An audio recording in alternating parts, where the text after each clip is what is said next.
सभी को praise the Lord.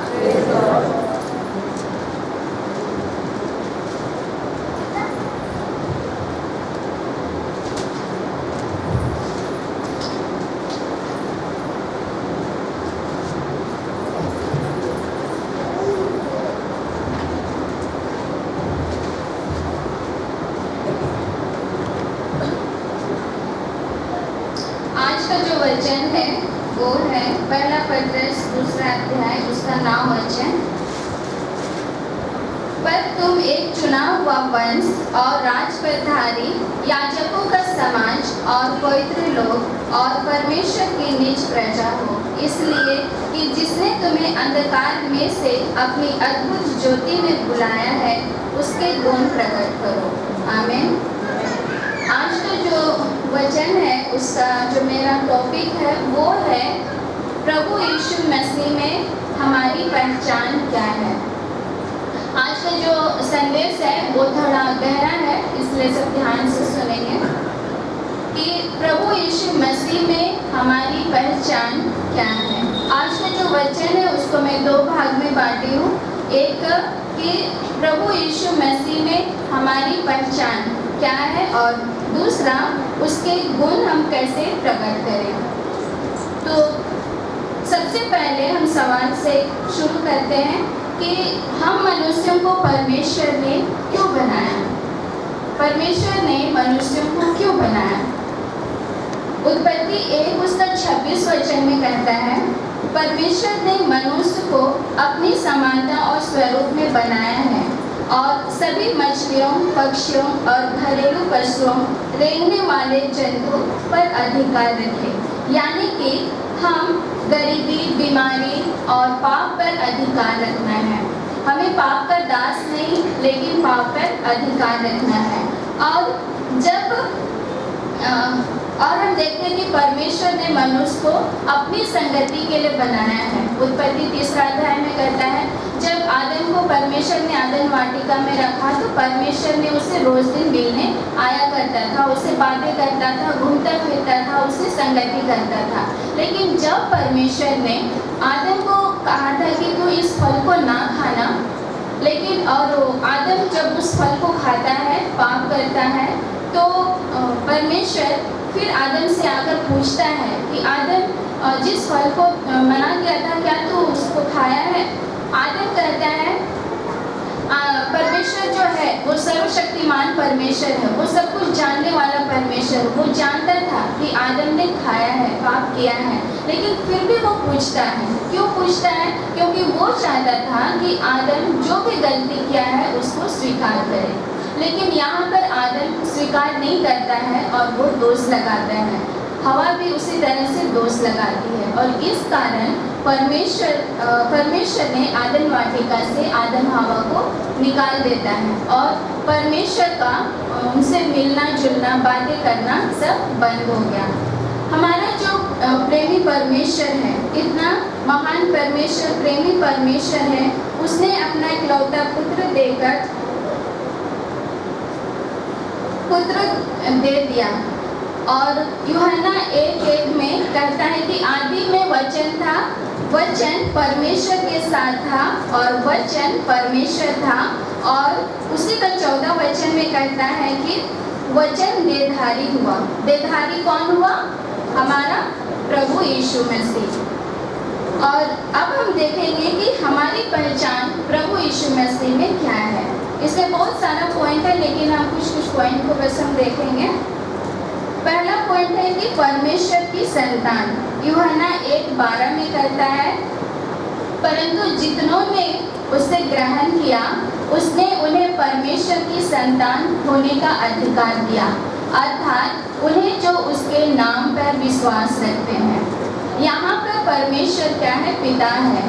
और जब हम प्रभु यीशु पर विश्वास करते हैं तो हम परमेश्वर की संतान हैं, कहलाते हैं। परमेश्वर जो पिता है वो देने वाला है, पालने वाला है, और संतान मांगने वाला है, उस पर निर्भर रहने वाला। यहाँ पर परमेश्वर जो है हमारी पहचान जो दिया है हमें, ये सर्वशक्तिमान सृष्टिकर्ता परमेश्वर, जिन्होंने सारे नियम बनाए हैं, ये पहचान हमें दी है। हम जानते हैं कि परमेश्वर हमारा पिता है, वो सर्वशक्तिमान परमेश्वर है, वो अनुग्रहकारी है, वो सृष्टि करता है, वो प्रेमी परमेश्वर है। हम जो भी मांगते हैं परमेश्वर हमें देता है। हम क्या सिर्फ हम ये वचन को हम कई बार पढ़े हैं, कई बार सुने हैं, लेकिन क्या हम गौर किए हैं कि परमेश्वर ने हमें ये क्यों दिया? परमेश्वर जो सर्वशक्तिमान परमेश्वर है, वो सृष्टि करता है, वो देने वाला है। सिर्फ हम ये सोच करके हम पिता परमेश्वर से हम प्रार्थना करते हैं, उसकी स्तुति करते हैं, आराधना करते हैं, या सिर्फ पिता परमेश्वर वो मेरा पिता है और हम उसके बच्चे हैं, ये रिलेशन में हम जीते हैं। आज हमें सिर्फ पिता परमेश्वर है, वो तो देने वाला है ही, पालने वाला है, लेकिन हमें सिर्फ वो परमेश्वर है, वो देने वाला है, ये सिर्फ हमें नहीं, लेकिन हमको वो रिलेशन में जीना है कि वो मेरा पिता है और मैं उसका बेटा हूँ। इस तरह से जब हमको रिलेशन में जीना है, जिस तरह से हम अपने संसारिक जो पिता है उससे जब कोई ज़रूरत पड़ता है तभी कल हम उससे बातें करते हैं क्या? नहीं, लेकिन हर समय हम उससे क्या करते हैं? बातें करते हैं। उसी तरह से हमारे परमेश्वर से भी हमें उस रिलेशन में हमें जीना है। और जब हम इस तरह से हम उस रिलेशन में जीते हैं तो हमारा जो प्रार्थना करने का तरीका है वो भी बदल जाता है। दूसरा हम देखेंगे पॉइंट, जो परमेश्वर का मंदिर। पहला कोरिन्थ 3:17 में कहता है, क्या तुम नहीं जानते कि तुम परमेश्वर के मंदिर हो और परमेश्वर का आत्मा तुम में वास करता है। यशायाह 66:1 में कहता है, यहोवा यूँ कहता है, आकाश मेरा सिंहासन और पृथ्वी मेरे चरणों की चौकी है। तुम मेरे लिए कैसा भवन बनाओगे और मेरे विश्राम का कौन सा स्थान होगा? यहाँ पर सर्वशक्तिमान परमेश्वर है, वो पवित्र परमेश्वर है, सर्वव्यापी परमेश्वर है, इतना महान परमेश्वर है। वो कहता है आकाश मेरा सिंहासन और पृथ्वी मेरे पाँव रखने की चौकी है। अब इतना महान परमेश्र है और विशाल परमेश्वर है, और वो कहता है, हमें कहता है कि तुम क्या हो? मेरे मंदिर हो। और इब्रानी 3:6 में कहता है कि परंतु मसीह पुत्र के समान परमेश्वर के घर का अधिकारी है और उसका घर हम है, यदि हम साहस पर और अपनी आशा के घमंड पर अंत तक दृढ़ता से स्थिर रहे। वहाँ पर क्या कहते हैं इब्रानी में? हम उसका घर है। अब इतना महान परमेश्वर हमें क्या बनाया है? अपना घर बनाया है, अपना मंदिर बनाया है, अपना वास स्थान बनाया है। क्या हम इसको गौर से कभी सोचते हैं या सिर्फ हम वचन पढ़ते हैं, याद करते हैं? हम परमेश्वर जो है हमें अपना मंदिर, हमें अपना घर बनाया, हम उसके घर हैं। हम जब अपना घर में जब रहते हैं, किसी भी तरह की गंदगी रहती तो हम उसको क्या करते हैं? बिना साफ किए हम नहीं रह सकते। तो परमेश्वर, इतना महान परमेश्वर, हमारा सर्वशक्तिमान सृष्टिकर्ता परमेश्वर है, वो कहता है कि तुम मेरा मंदिर हो, तुम मेरा घर हो।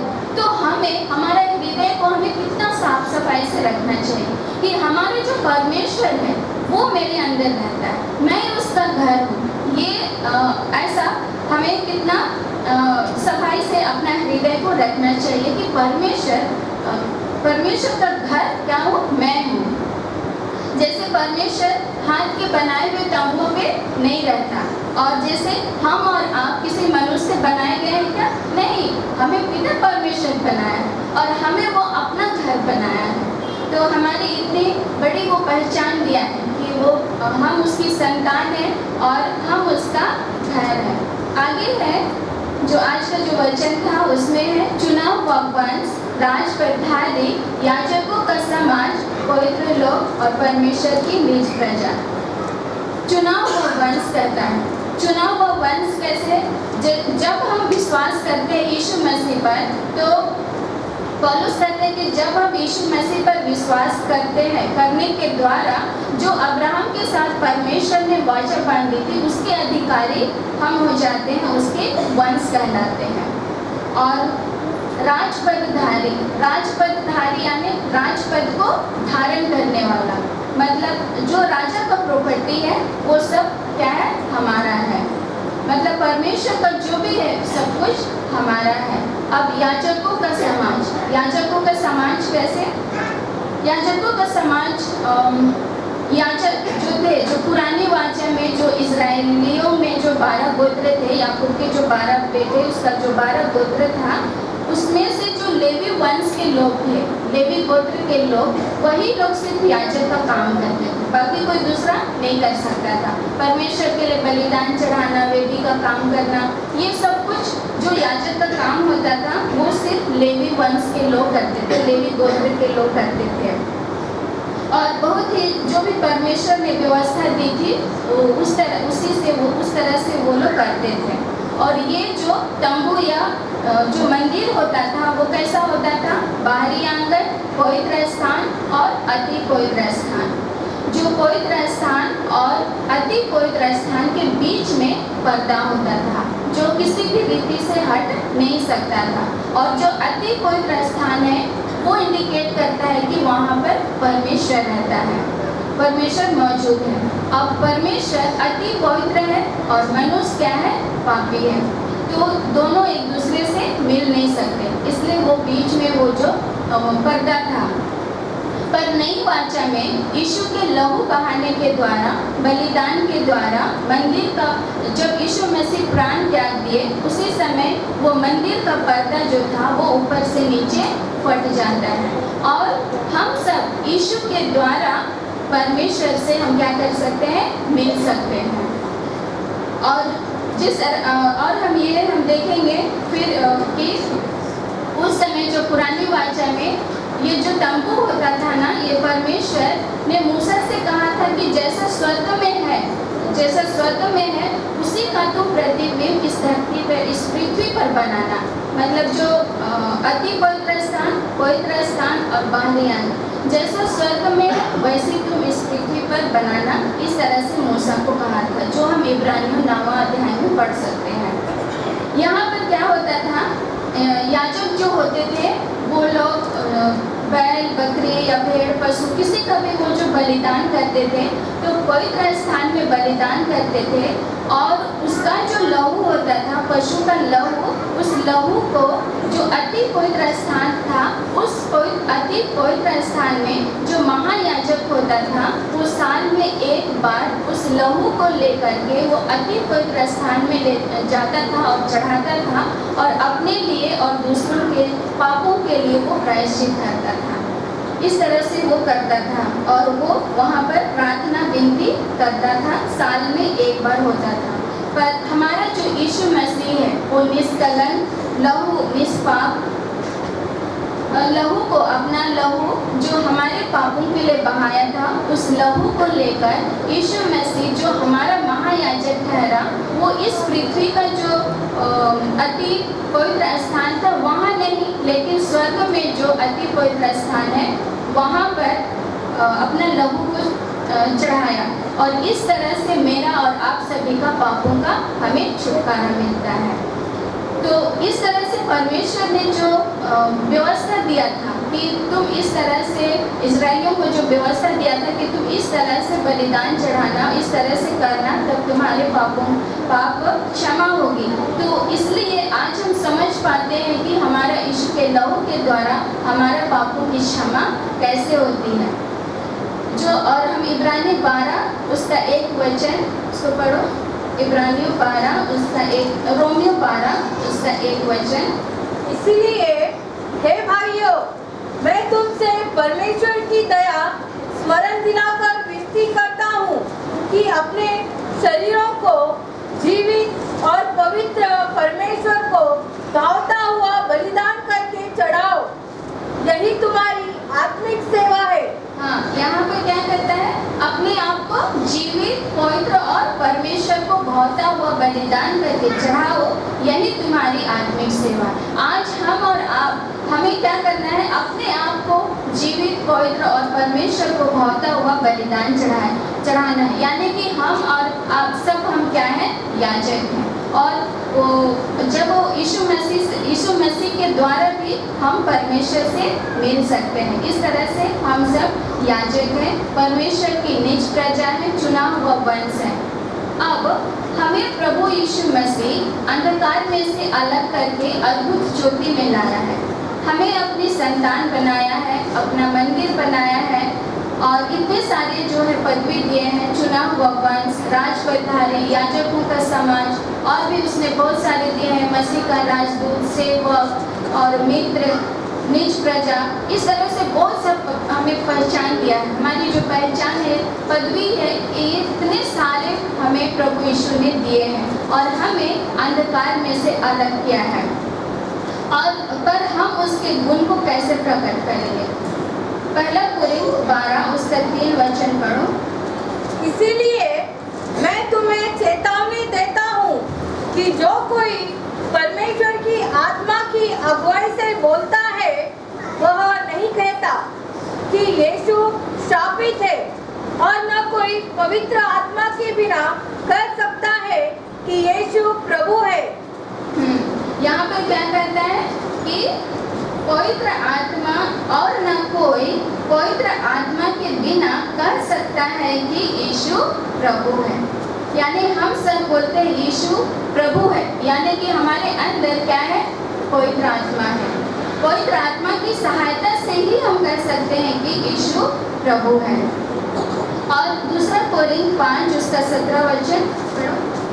इसीलिए यदि कोई मसीह में है तो वह नई सृष्टि है, पुरानी बातें बीत गई है, देखो सब बातें नई हो गई है।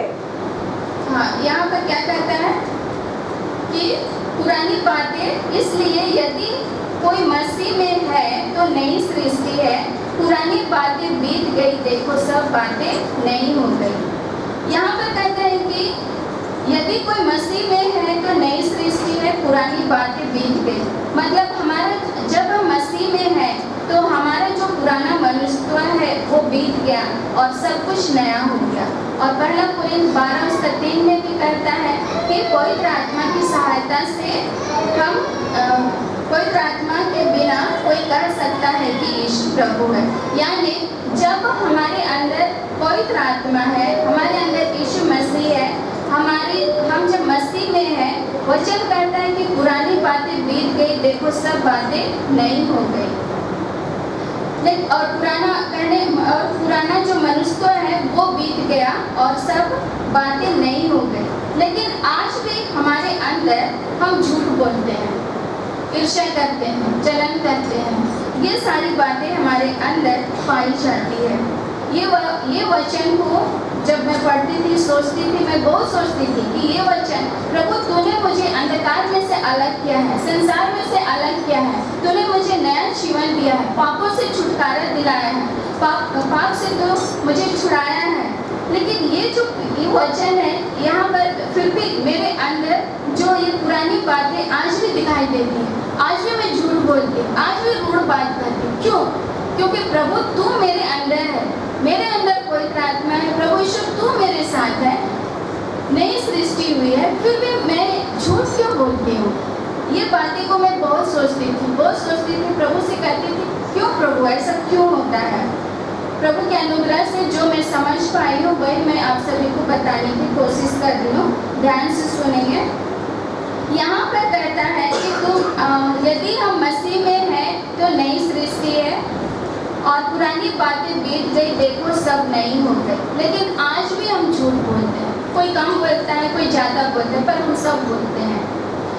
तो यहाँ पर लेकिन वचन कहता है कि सब कुछ नया हो गया, लेकिन हमारे अंदर नया तो नहीं दिखाई देता है, पुराना स्वभाव दिखता ही है, हमारा जीवन बदला है, लेकिन फिर भी हमारे अंदर ये सारी बातें दिखाई देती है। इसके लिए वचन निकालेंगे, पहला थिस्सलुनीकि 5 उसका 23 वचन।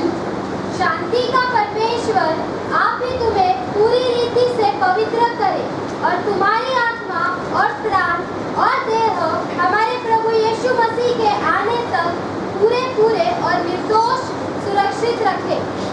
हाँ, यहाँ पर क्या कहता है? शांति का परमेश्वर आप ही उन्हें पूरी रीति से पवित्र करे और तुम्हारी आत्मा और प्राण और देह हमारे प्रभु यीशु मसीह के आने तक पूरे और निर्दोष सुरक्षित रहे। यहाँ पर क्या क्या है? आत्मा, प्राण और देह। और जो देह है वो है बाहरी आंगन, प्राण है पवित्र स्थान और आत्मा अति पवित्र स्थान। जब हम यीशु मसीह को ग्रहण करते हैं, उस पर विश्वास करते हैं, पवित्र आत्मा हमारे आत्मा में आ जाता है। हमारे जो देह है ये 3 भाग में है, देह, प्राण और आत्मा। जब हम यीशु मसीह को ग्रहण करते हैं, जब आत्मा, पवित्र आत्मा आता है, वो हमारा कहाँ आता है? देह में आता है कि प्राण में आता है कि आत्मा में आता है? आत्मा में आता है। पवित्र आत्मा आत्मा में आता है। और जब हमें किसी का बात व्यवहार ठेस पहुंचाती है, कोई बुरा हमें व्यवहार करता है, हमें तो ठेस लगती है, तो कहाँ पे लगता है? देह में लगता है कि प्राण में लगता है कि आत्मा में लगता है? प्राण में लगता है। और जो पाप है ये कौन करता है? देह करता है, आत्मा पाप नहीं करता हमारा। तो जब हमारा किसी का बात व्यवहार ठेस लगता है, जो इमोशन होता है वो प्राण में होता है। किसी का ये बात व्यवहार हमें ठेस लगती है, वो प्राण में लगती है। लेकिन हमारे अंदर पवित्र आत्मा तो है, फिर ठेस क्यों लगती है? किसी का बात व्यवहार में बुरा क्यों लगता है? नहीं लगना चाहिए ना, क्योंकि पवित्र आत्मा है हमारे अंदर, लेकिन फिर भी हमें वो ठेस लगती है। इसके लिए हम देखेंगे गलाती 5 उसका 16 से 22 वचन तक।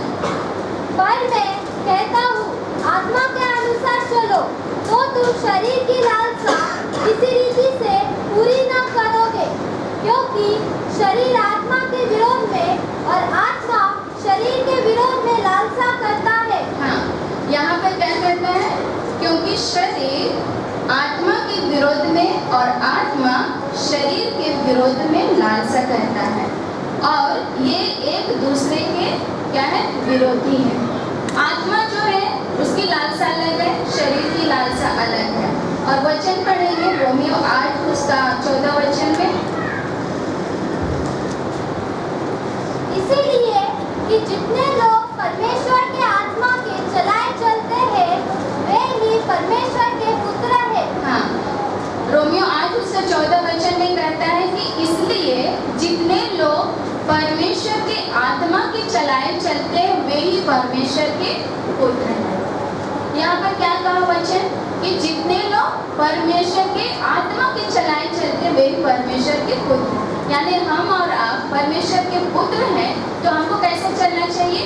आत्मा के अनुसार। और हम आत्मा के अनुसार अगर हम चलते हैं, तभी हम कौन है? परमेश्वर के पुत्र हैं। और यहाँ वचन क्या कहता है? शरीर की लालसा अलग है, आत्मा की लालसा अलग है। दोनों एक दूसरे के क्या है? विरोधी है। और हमको किसके अनुसार चलना है? आत्मा के अनुसार चलना है। आगे हम देखेंगे शरीर का कार्य क्या है 19 वचन से। शरीर के काम तो प्रकट है, अर्थात व्यभिचार, गंदे काम, लूचपन, मूर्ति पूजा, टोना, वैर, झगड़ा, ईर्ष्या, क्रोध, विरोध, कूट, विधर्म, दाह, मतवालापन, लीला क्रीड़ा और इनके जैसे और काम है। इनके विषय में मैं तुमसे पहले से कह देता हूँ, जैसा पहले कह भी चुका हूँ, कि ऐसे काम करने वाले परमेश्वर के राज्य के वारिस न होंगे। यहाँ पे क्या करता है? शरीर के काम तो प्रकट है, अर्थात व्यभिचार, गंदे काम, लुचपन, मूर्ति पूजा, टोना, बैर, झगड़ा, ईर्ष्या, क्रोध, विरोध, फूट, विधर्म, डाह, मतवालापन, लीला क्रीड़ा और इनके जैसे जैसे और काम है। इनके विषय में मैं तुमसे पहले से कह देता हूँ, जैसा पहले कह भी चुका हूँ, कि ऐसे ऐसे काम करने वाले परमेश्वर के राज्य के वारिस ना होंगे। यहाँ पर साफ वचन में कहता है कि जो इस तरह का, जो शरीर का काम जो है, ऐसे ऐसे काम करने वाले परमेश्वर के राज्य के वारिस ना होंगे। वचन सत्य है।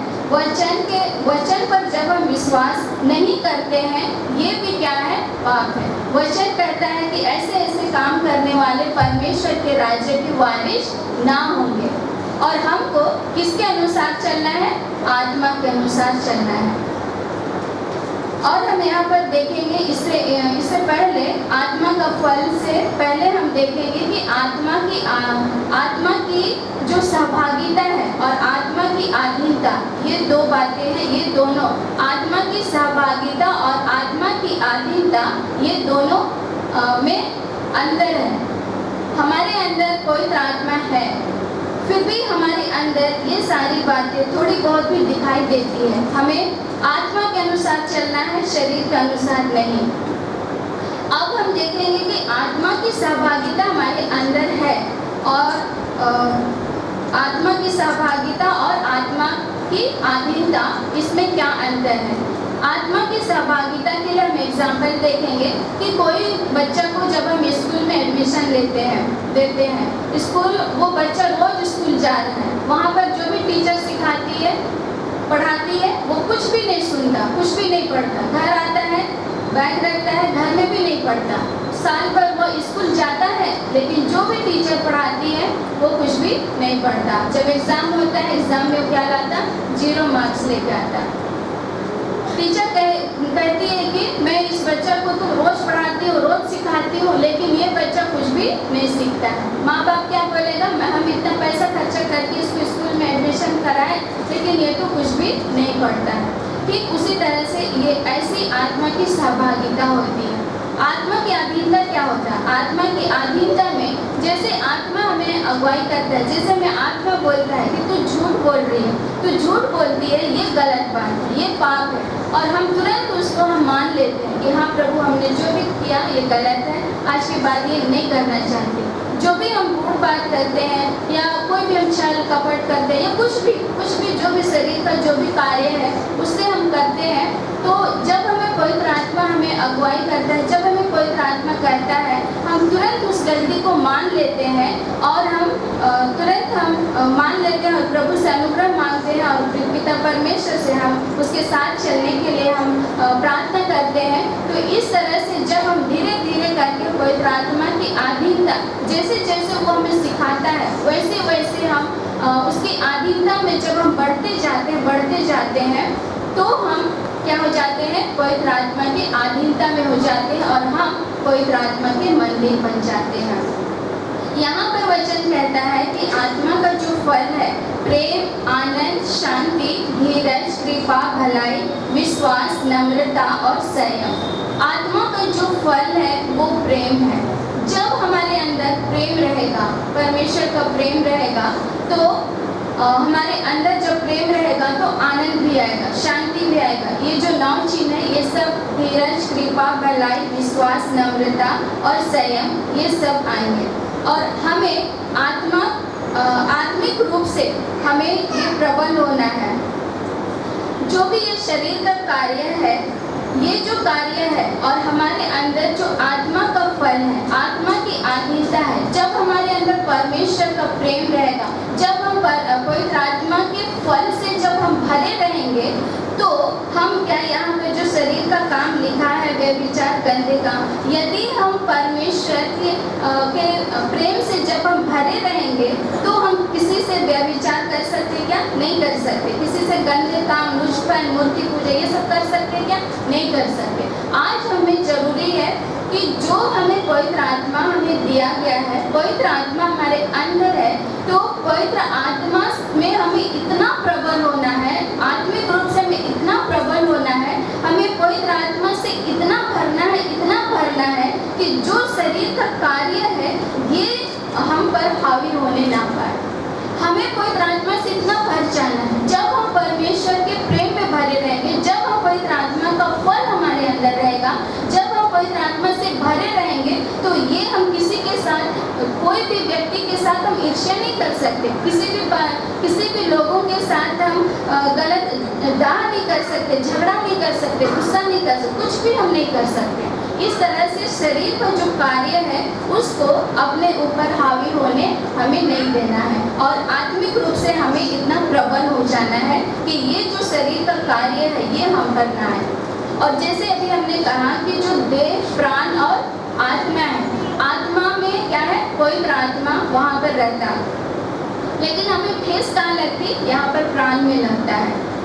जो पवित्र आत्मा आत्मा में है, वो पवित्र आत्मा हमारे देह तक आना चाहिए, और वो देह से लेकर के प्राण तक आना चाहिए और प्राण के बाद पूरे देह तक आना चाहिए। और जब ये जो पवित्र आत्मा है पूरा प्राण और देह तक पूरी तरह से वो हमारे अंदर वो भर जाएगा, तब हम क्या हो जाएंगे, परमेश्वर के मंदिर हो जाएंगे। और जब हम इस तरह से जब हम भरेंगे पवित्र आत्मा से, जब हम इस तरह से भरेंगे, प्रभु यीशु का स्वभाव आएगा। जैसे फिलिप्पी 2:5 में कहता है कि जैसा यीशु मसीह का स्वभाव था वैसे तुम्हारा भी स्वभाव हो। यहाँ भी वचन में कहता है कि तुम उसके गुण प्रकट करो। जब हम पवित्र आत्मा से भरे रहेंगे, हमारे अंदर पवित्र आत्मा का फल रहेगा, तभी हम क्या करेंगे, यीशु मसीह के स्वभाव को दिखा पाएंगे, तभी हम उसके गुण को प्रकट कर सकते हैं। नहीं तो हमारे अंदर वही ईर्ष्या, जलन, कपट यही सब दिखाई देगा। तो आज हमें जरूरी है कि हमें आत्मा, पवित्र आत्मा जो है वो पूरे प्राण तक और पूरे देह तक पूरी तरह से पवित्र आत्मा हमें कब्जा कर लेना चाहिए। तभी हम परमेश्वर यीशु मसीह के स्वभाव को हम एक दूसरे को दिखा पाएंगे, हमारे अंदर वो फल दिखाई देगा। और जहाँ भी हम जाएंगे, जहाँ भी हम रहेंगे, हमारे बात व्यवहार के द्वारा, चाल चलन के द्वारा यीशु मसीह का स्वभाव हमारे अंदर दिखाई देगा और हम यीशु मसीह के गुण को हम प्रकट कर सकते हैं। और हमारी पहचान यीशु मसीह में, हमारी पहचान वो दिखाई देगी कि हम उसके संतान हैं, उसके मंदिर है, उसकी निज प्रजा है, चुना हुआ वंश है, राजपदधारी है। ये सारी बातें जो हमें पहचान दिया है, हम अपनी पहचान को एक दूसरे को हम दिखा सकते हैं। एक जो परमेश्वर के दास थे उन्होंने कहा, और ये जो पवित्र आत्मा हम पर कैसे ये प्रबल होता है, ये प्रभु के अनुग्रह से। और जैसे जैसे हम आगे पालन करते हैं, आगे पालन के द्वारा हम पवित्र आत्मा से भरते जाते हैं। और हम पवित्र आत्मा से हम कैसे भरेंगे, पवित्र आत्मा से हम भर सकते हैं प्रार्थना के द्वारा, वचन के द्वारा, उपवास के द्वारा और प्रभु की स्तुति और आराधना के द्वारा हम पवित्र आत्मा से हम भर सकते हैं। जैसे परमेश्वर के दास ने कहा कि जब हम कोई भी ज़मीन को हम पसंद करते हैं तो उसको हम ब्याने में क्या देते हैं, कुछ पैसे दे देते हैं और हम कहते हैं कि हम कुछ समय के बाद वो ज़मीन को हम क्या करेंगे, खरीद लेंगे। उसी तरह से पिता परमेश्वर ने हम सभी को ब्याने में पवित्र आत्मा दिया है ताकि हमें वो पूरी तरह से एक नए दिन पूरी तरह से वो हमें प्राप्त कर ले। वो चाहता है कि हम सभी को पूरी तरह से वो प्राप्त करना चाहता है। तो इसलिए मेरे भाइयों बहनों, आज आप सभी से पिता परमेश्वर हम सभी से बहुत प्रेम करता है। हमें किसी भी बात में हताश से निराश नहीं होना है, क्योंकि पिता परमेश्वर वो हमारा पिता परमेश्वर है, वो हमसे बहुत प्रेम करता है। वो नहीं चाहता कि हम कोई भी नाश हो जाए। और जब हमारे अंदर जो भी बुरी आदत है या जो भी हमारे अंदर पाप है, बुराई है, उसको हम जानते हैं, हमें क्या करना है, प्रभु के सामने स्वीकार करना है। जो भी गलतियां हैं, जो भी पाप है, उसको हमको स्वीकार करना है। प्रभु यीशु हमें क्षमा करेंगे और हमें जो भी बुरी आदतें हैं, पाप है, उससे हमको छुटकारा देंगे। और पिता परमेश्वर वो चाहता है कि हम अपनी इच्छा रखें, क्योंकि पिता परमेश्वर हमें मनुष्य को स्वयं की इच्छा शक्ति दी है। अगर हमारे अंदर इच्छा शक्ति नहीं रहेगा कि पिता परमेश्वर जैसा तू है वैसे मैं भी बनना चाहता, मैं झूठ बोलती हूँ, मैं झूठ बोलना नहीं चाहती, हमारे अंदर मेरे अंदर अगर इच्छा शक्ति नहीं रहेगा तो पिता परमेश्वर कुछ नहीं कर सकता। हमें हमारे अंदर इच्छा होना चाहिए कि प्रभु मैं आपके स्वभाव में बढ़ना चाहता हूँ। हमारे अंदर इच्छा होना चाहिए, क्योंकि पिता परमेश्वर हमें 2 मार्ग दे दिया है, सकरा मार्ग और चौड़ा मार्ग। वो सब कुछ बता दिया है कि ये रास्ता में जाओगे तो क्या होगा, ये रास्ता में जाओगे तो क्या होगा, लेकिन चुनाव हमें करना पड़ता है, चुनाव हमें करना है। तो आज हमें जो भी पिता परमेश्वर को जो पसंद है वही चीज़ को हमें चुनाव करना है। और प्रभु यीशु हमारे अंदर है, पिता परमेश्वर हमारे साथ है, हमारे पिता परमेश्वर का हाथ हमारे ऊपर है। बस हमें ये चाहिए कि सिर्फ और सिर्फ हम पिता परमेश्वर की उपस्थिति में चलें। पिता परमेश्वर की उपस्थिति में जब हम बढ़ते जाएंगे परमेश्वर जो भी वो कहता है उसी के अनुसार जब हम करते जाएंगे तो हम पिता पवित्र आत्मा से हम भरे रहेंगे और हमारे जो भी पवित्र आत्मा का फल है उसी फल के द्वारा एक दूसरे लोग हमें पहचानेंगे कि हम पिता परमेश्वर की संतान हैं। तो आज हमें सिर्फ यही चाहिए कि हम प्रभु यीशु की उपस्थिति में हम सिर्फ चलते जाएं। पिता परमेश्वर इन वचनों के द्वारा हम सभी को बहुतायत से आशीष दे। आमीन। आइए हम प्रार्थना करेंगे। पिता परमेश्वर प्यारे प्रभु जी, सुंदर सा वचन को देने के लिए पिता आपका धन्यवाद करती हूँ और जो भी तुम मुझे सहायता और मदद किया पिता वचन बताने में, पिता आपका धन्यवाद और तेरी स्तुति और महिमा करती हूँ पिता परमेश्वर। हाँ प्यारे प्रभु जी, ऐसा होने दीजिए पिता, हम सभी को भर दीजिए प्रभु, अपनी आत्मा से भर दीजिए पिता परमेश्वर। हाँ प्यारे प्रभु जी कि हम आपके साथ चलने वाले हो सके पिता, और प्यारे प्रभु जी हमारे अंदर आपका फल दिखाई देने पाए पिता परमेश्वर। प्यारे प्रभु जी, जो कुछ भी वचन हमने सीखा है प्रभु उसको अपने हृदय में हम रखने वाले हो सके और उसी के अनुसार चलने वाले हो सके, ऐसी मैं प्रार्थना करती हूँ पिता परमेश्वर। ये छोटी प्रार्थना उद्धार करता यीशु मसीह के सामर्थ्य नाम से मांगती हूँ, सुनो कबूल कीजिए। आमीन।